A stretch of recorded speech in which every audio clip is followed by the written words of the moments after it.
Dobar dan. Evo sad je Božić 2026. Temperatura 0 stepeni. Brestovac. Sneg više ne pada i došao sam da obiđem košnice.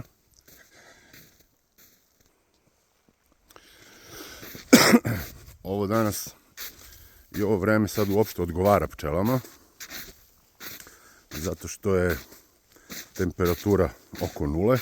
Pčele ne izleću, sad su u klubetu i mirne su i dobre. Nadam se. Do sada sam imao jedan gubitak. Ovo je obilazak pčela prvi put ove godine. Da vidimo da nije sneg možda napadao na leta. Nećemo da kuckamo u pčele, da ih ne uznemiravamo. Kažem opet, nadam se da su sve na broju. Ima ih oko 80. Nadoknadili smo prošlogodišnji gubitak i ove godine još, Bože zdravlja, 15-20 da nadoknadimo i to je to. Vidim, detlići se šetaju, valjda nisu čačnuli ni jednu košnicu. Evo vidite, ovo je potencijalno opasno, ovo ćemo da sklonimo, da ne bi palo na leto.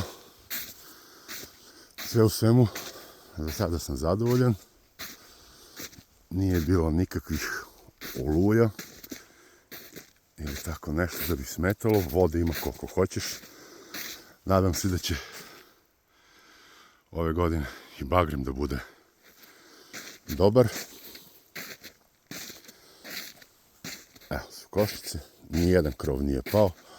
Ovo je se do duše malo pomerio. Sad ćemo da vidimo šta je. Jeste. Vratit ćemo ga u normalu. Samo da vam snimim situaciju. Inače jedna prava divota. Nije bilo snega ovako već 2 godine. Nadam se da to sluti na dobro. Ponavljam se. Daće Bog. Samo da je zdravlja. Pozdrav. I toliko od mene za ovo javljanje. Idem samo da podesim ovaj krov još jedan. I to je to. Odokativno sve je dobro. Pozdrav.